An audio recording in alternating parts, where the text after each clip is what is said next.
They thought outside the box. It looks slightly different to your average bike. So today we're talking about the Marin Mount Vision 9. How does it ride? I'm not going to dive too deeply into the tech of it all because it's way above my pay grade, but I am here to tell you how it rides out on the trails. Let's take a quick look at the spec and then we can talk about how it rode after. We're packing 150 travel front and back, and it's both Fox suspension. We got the Fox 36 Elite on the front and the Fox Float X2 on the rear, so a couple of really good top spec suspensions. Oh! So slowing you down the trails, we've got the Dior XT Shimano's 4 pots. The power on these brakes is unreal, really grabby, and you can't really floor them. So as for the wheels, we've got the Century Mark 3s on there, really strong. They've taken some big hits and they haven't crumbled at all.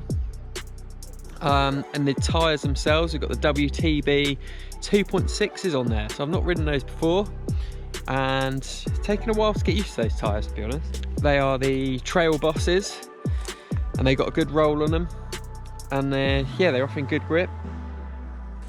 So we've also got the Descendant carbon cranks just to keep the weight down. So as for the gearing, we've got the SRAM XO Eagle setup, 12 speed. Whoa! How does it ride? So this bike has a really low bottom bracket, which can be seen as a plus or a negative. I think it's a great part of the bike because it gives you that extra grip on the trail, and although it does, at the compromise, it does pedal strike a bit easier than a taller bike.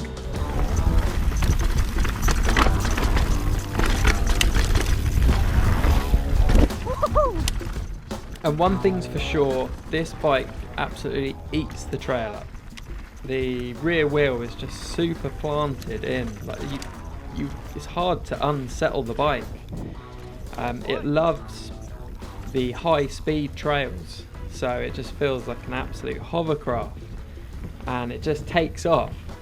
It can feel a little bit twitchy on the tighter corners, but as an overall, it's just an absolute animal which is almost capable of anything out there.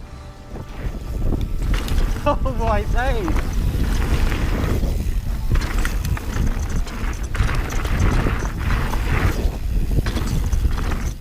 So the frame itself is actually really stiff, but it makes for a really manoeuvrable bike. So when you combine that with how planted the rear end is,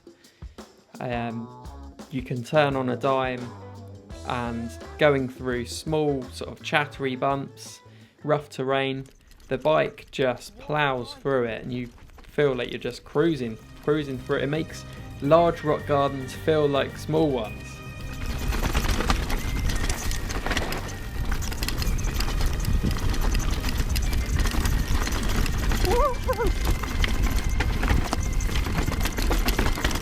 The bike can take a hit too.